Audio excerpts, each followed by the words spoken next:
Estudio al libro de Apocalipsis, parte número 25, capítulo 22, verso 1 en adelante. Leo la palabra en el nombre del Señor Jesús. Estudiamos en el nombre del Señor Jesús. Les saluda a su hermano y amigo Jaiber Serna.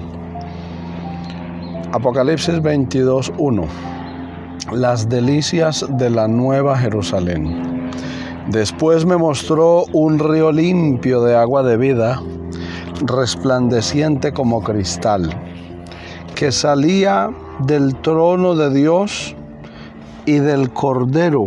En medio de la calle de la ciudad y a uno y otro lado del río estaba el árbol de la vida, que produce 12 frutos, dando cada mes su fruto.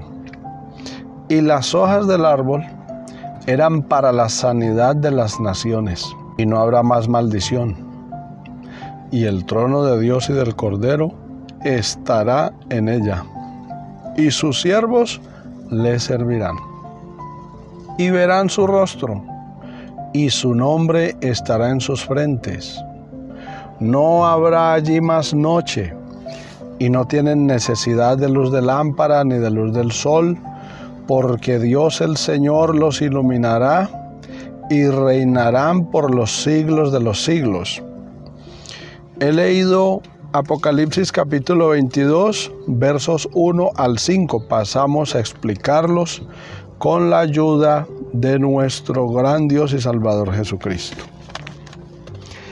En el capítulo 22, es un capítulo que pertenece al mismo suceso del capítulo 21, lo cual es la eternidad. Ya desde el capítulo 21 no habrá tiempo, no existirán los días, las noches, la lluvia, el sol, la luna, las estrellas. Todo como lo conocemos no existirá más, porque no será necesario. En esa dispensación de la eternidad que será interminable, será el cierre de todas las dispensaciones de la historia del universo, de la historia de la humanidad. En la eternidad se volverá como era en la eternidad antes del tiempo, volverá a ser igual después del tiempo.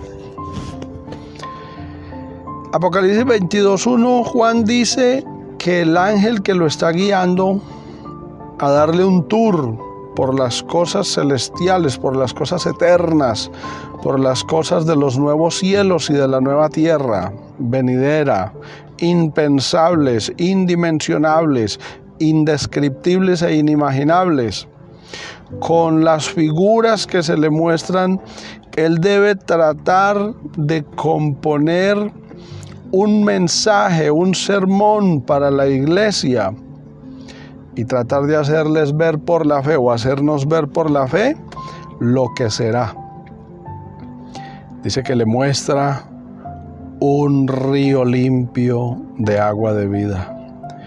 Es un río limpio, resplandeciente, de aguas vivas, cristalino, y dice que la fuente de ese río está en el trono de Dios y del Cordero, o de Dios el Cordero, o el Cordero Dios. Jesucristo es Dios que se hizo Cordero. Como dijo Abraham a Isaac cuando fue a sacrificarlo al monte Moria por mandato de Dios: aquí está la leña, Padre, y aquí está el fuego, ¿dónde está el sacrificio? Y Abraham le respondió: Dios se proveerá de cordero. Dios se proveyó de cordero en Cristo. Dios se humanó, que Dios estaba en Cristo. Dice Juan que este río es limpio. No es un río contaminado como los ríos de nuestras ciudades, como las quebradas, como las aguas del mar que están contaminadas, las fuentes. Están contaminadas porque las hemos contaminado. Y le dice que es resplandeciente, que no es de aguas turbias, que no ocultará nada a ese río. Al ser resplandeciente será transparente.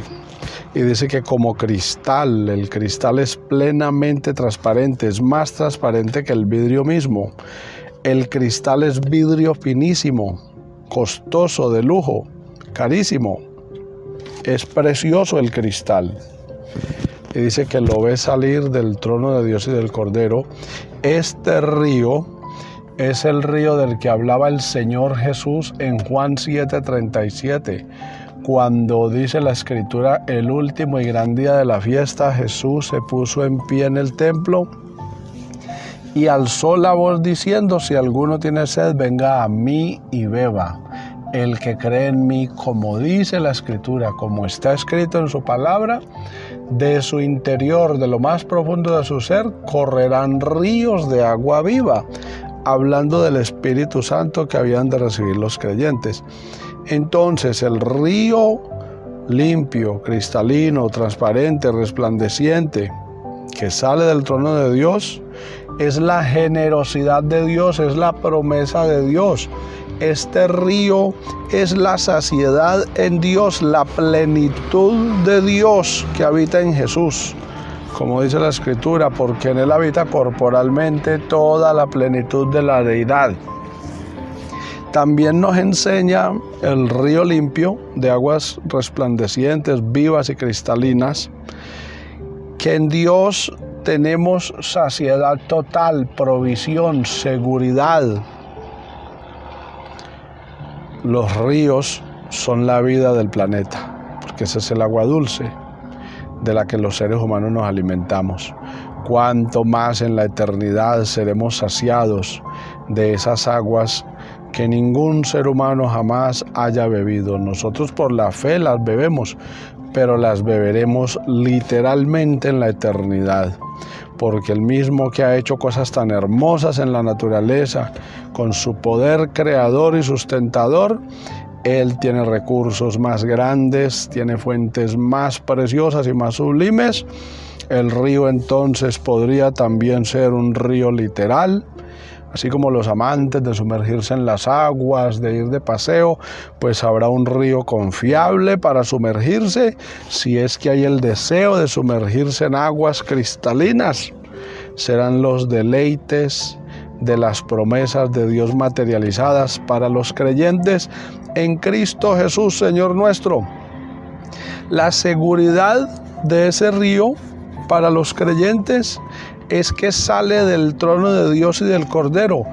Dios no nos dará una bendición que sea para encerrarnos, para atraparnos, para ahogarnos, para engañarnos, ni mucho menos para ilusionarnos. Será un río plenamente confiable. ¿Cuántas personas se han ahogado en ríos? Pero aquí hay un río en el que nadaremos, parecido al río que vio Ezequiel el profeta, en el cual se le dijo que se sumergiera en el capítulo 47 del libro de Ezequiel. Un río, dice, que grande, que al principio caminó hasta los tobillos, después hasta las rodillas, después hasta los lomos, y que en últimas terminó completamente sumergido y tenía que nadar.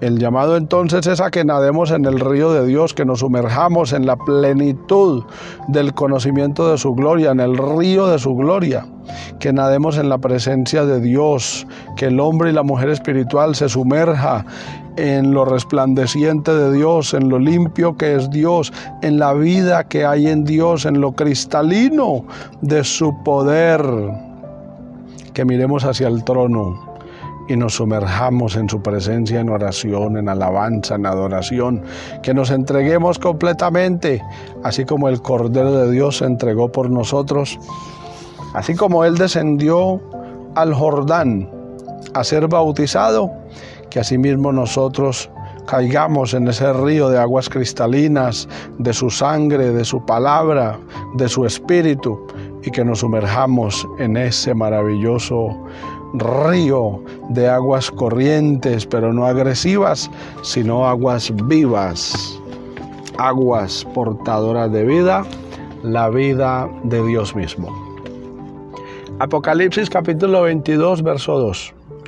En medio de la calle de la ciudad y a uno y otro lado del río estaba el árbol de la vida, que produce 12 frutos, dando cada mes su fruto, y las hojas del árbol eran para la sanidad de las naciones. Lo que está diciendo aquí Juan es que él ve una calle y se para en medio de la calle y dice que mira hacia los lados de esa calle, calles de oro, como el capítulo 21 lo explicó, calles preciosas, calles costosas, para que caminen los mejores, la iglesia, los selectos, la esposa del Cordero. Él es el dueño del oro y de la plata.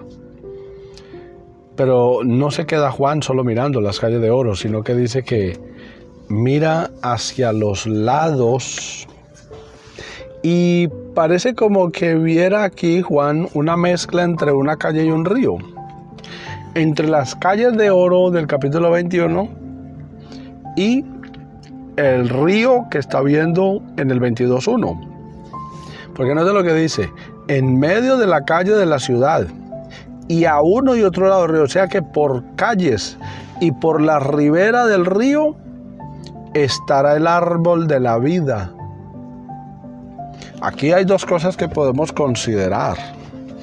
Uno, y es que el árbol de la vida se multiplicará y habrán muchos árboles de la vida, como pueden haber en una finca, en un campo, muchos árboles de aguacate, muchos árboles de naranjas, muchos árboles de limones, de manzanas. Pues puede ser que, aunque la Biblia siempre nos ha hablado que hay un árbol de la vida, no árboles de la vida, que haya una multiplicación de la vida tal que el árbol de la vida se multiplique por ser tan fructífero. Pero realmente el árbol de la vida es Cristo mismo. A él quisieron matarlo en un árbol, pero no sabían que estaban intentando matar a la vida, al árbol de la vida. Y por eso él resucitó, porque él es el árbol de la vida. Él reverdeció. Él fue cortado como árbol, pero su raíz quedó en tierra y volvió a percibir agua al tercer día y volvió a renacer, volvió a vivir. Jesucristo resucitó de entre los muertos. Y eso es lo que está diciendo aquí el texto. Él es el árbol de la vida. En él hallamos sombra, en él hallamos cobijo, en él hallamos provisión, en él hallamos medicina, alimento, refugio, defensa, refrigerio, seguridad. El árbol de la vida entonces o se multiplicará por muchos o será un árbol muy frondoso, muy grueso, muy amplio, cuyas ramas se extenderán por la calle de la ciudad principal y por la ribera del río. Un árbol inmenso, muy grande, jamás visto por la humanidad. Nos está hablando entonces también esta figura del árbol, como ya hemos dicho que el árbol como tal es Jesucristo, porque él dijo que él es el árbol verde. Cuando él iba hacia el Calvario, aquellas mujeres que lo lloraban, él dijo: no lloren por mí, hijas de Jerusalén, sino lloren por ustedes mismas y por sus hijos, porque si esto han hecho en el árbol verde, ¿qué no harán en el seco?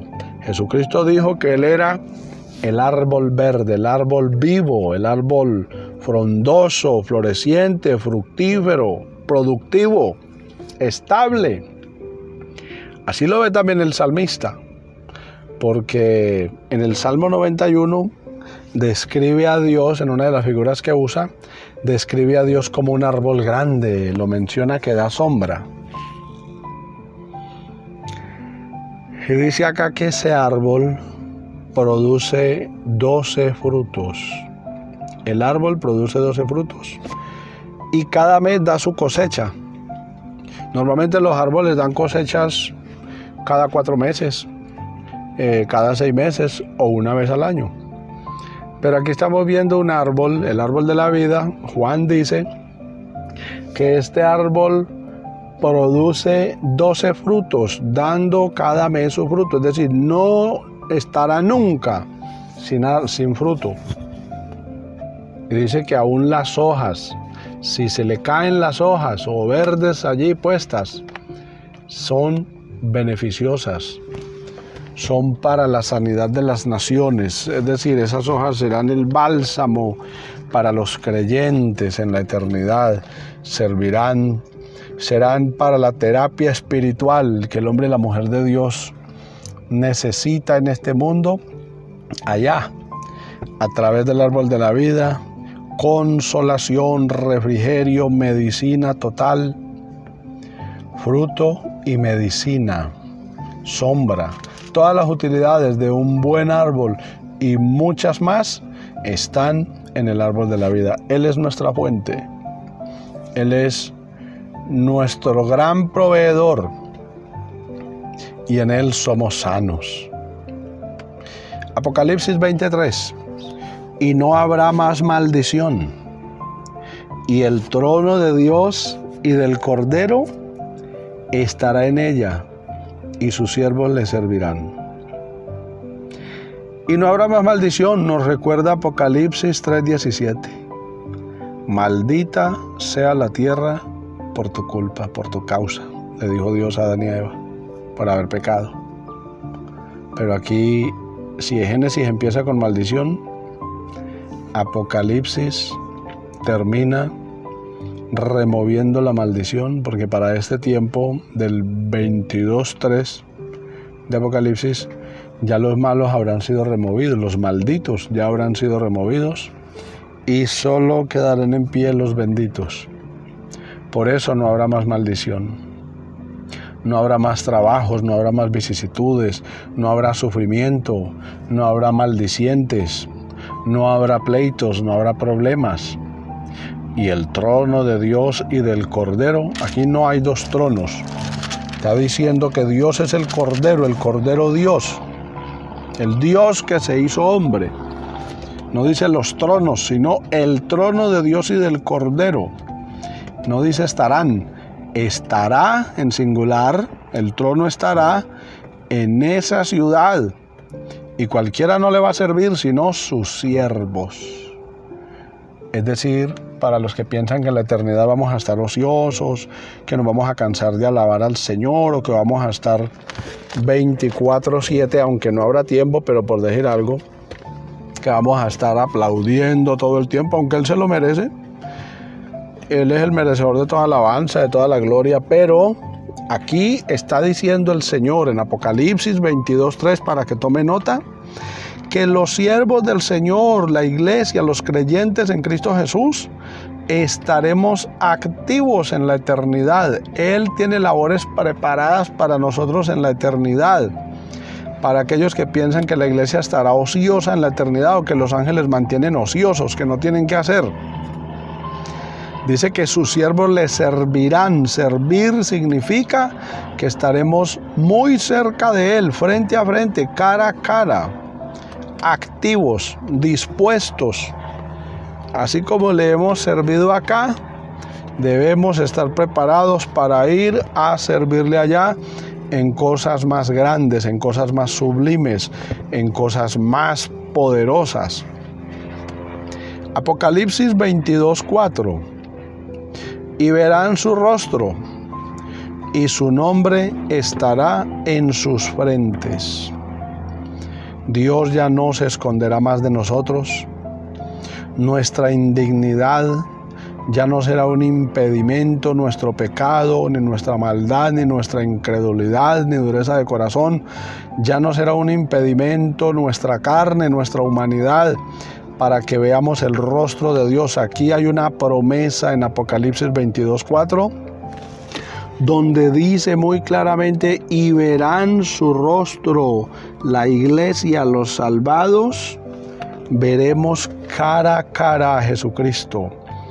Veremos cara a cara al resucitado, veremos cara a cara al Dios del Génesis, al Dios de Moisés, a quien Moisés quiso ver cara a cara y plenamente. Veremos cara a cara al que se llevó a Elías en carros de fuego.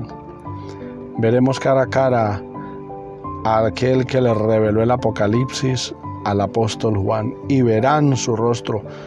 ¿Lo consuela eso, hermano, hermana?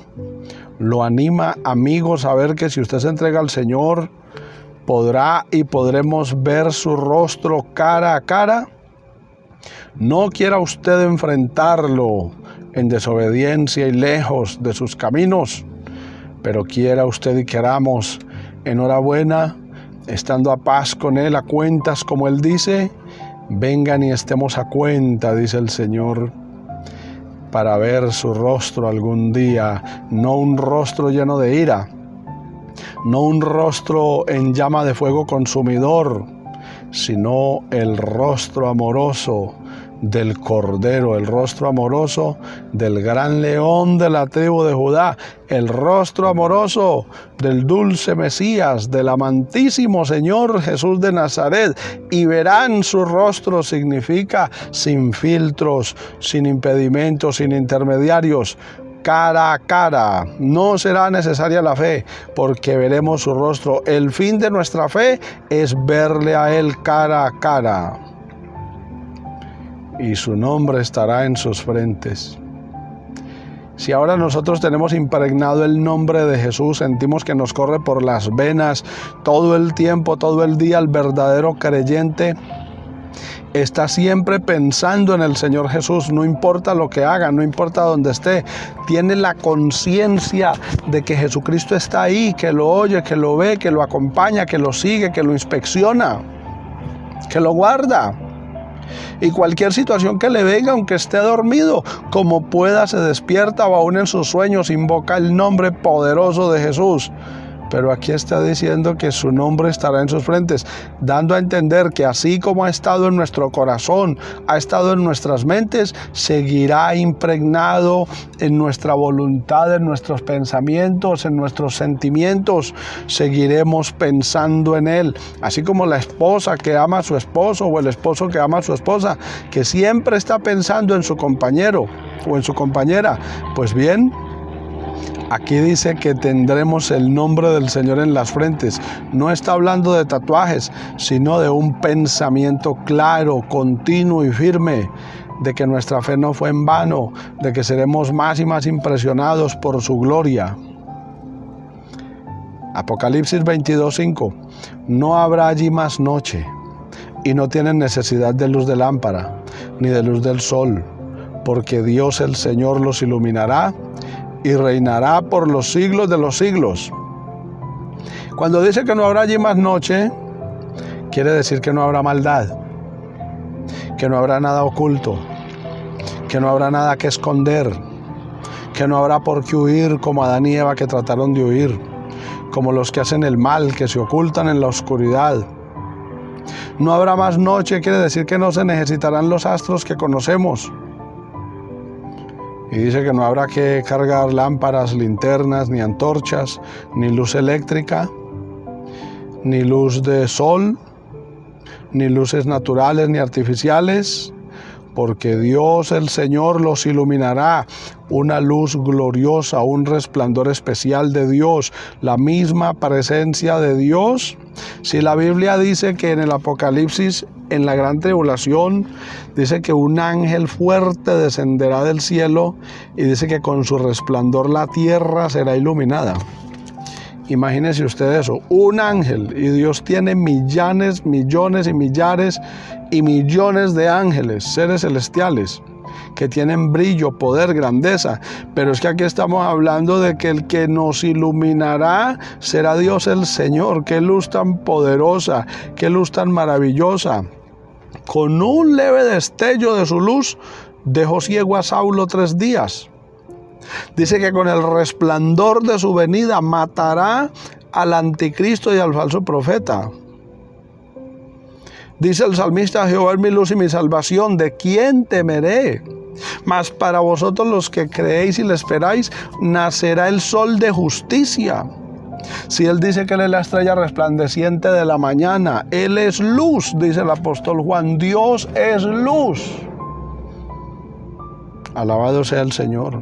La luz del conocimiento, la luz de su seguridad, la luz de su acompañamiento, la luz de su gloria, la luz de su poder. La luz en las tinieblas resplandece y las tinieblas no prevalecieron contra ella. En últimas triunfará la luz. Por eso dice que no habrá noche, que no habrá oscuridad, que no habrá tinieblas, porque la luz reinará, la luz se impondrá. Y dice que los iluminará, les enseñará todas las cosas y reinarán por los siglos de los siglos. Nuestro reino será para siempre. Un reino inconmovible, un reino interminable, un reino sin relevos, sin periodos de mandato. El mejor rey sobre el universo reinará y reinaremos con Él por la eternidad. Gloria al Señor. Es una promesa poderosísima que tenemos los hijos de Jesucristo. Les habló su hermano Jaiber Serna. Que el Señor Jesús les bendiga.